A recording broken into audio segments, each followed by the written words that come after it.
আমার জন্মকে অস্বীকার করেছে, যে আমার স্বাধীনতাকে অস্বীকার করেছে, তাকে বিশ্বাস করার কোনো কারণ থাকতে বলে আমি অন্তত মনে করি না যারা আমার যুদ্ধের সঙ্গে।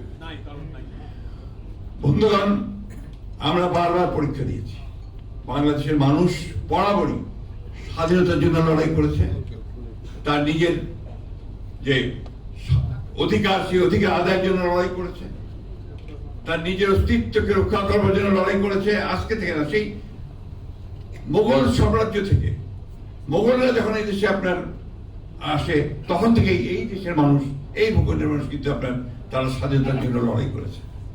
আমরা বড় ভূঁইয়ার কথা জানি, আমরা তিতুমিরের কথা জানি, সবার কথাই আমরা জানি, তাই না?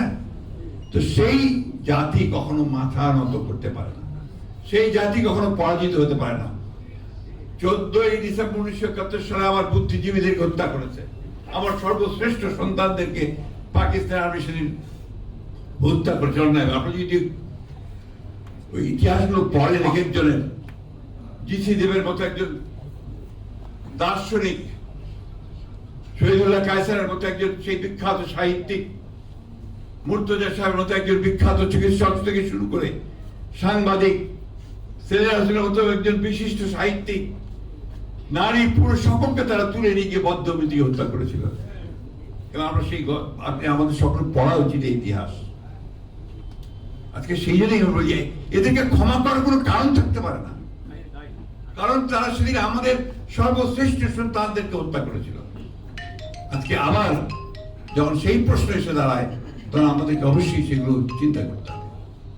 বন্ধুগণ, এই যে কথা বলছি, আমি যে কথা বোঝাতে চাচ্ছি, আজকে এই যে সংগ্রাম, আমরা কিছুদিন আগে সংগ্রাম করেছি গণতন্ত্রকে মুক্ত করবার জন্য, ফ্যাসিস্টদেরকে বিতাড়িত করেছি ছাত্র গণ অভ্যুত্থানের মধ্য দিয়ে। তার মানে এই নয় যে আমরা আবার নতুন একটা ফ্যাসিস্টকে এরা আমাদের উপরে চড়তে বসতে দেব। আমরা আরেকটা শক্তি আনবো, যে শক্তি আমাদেরকে পেছনে নিয়ে যেতে চায়। সেই শক্তিকে আমরা কখনোই এখানে আসতে দিতে পারি না। সেই জন্যই এবারকার শহীদ বুদ্ধিজীবী দিবস গুরুত্বপূর্ণ দিবস। আমরা তাদের কথা মনে করে বাংলাদেশের যারা আছেন, বাংলাদেশের যে সোল, যেটা আমি যে বলি আত্মা বাংলাদেশের, অর্থাৎ এখানে কিন্তু বাংলাদেশের আত্মা কিন্তু খুব চমৎকার।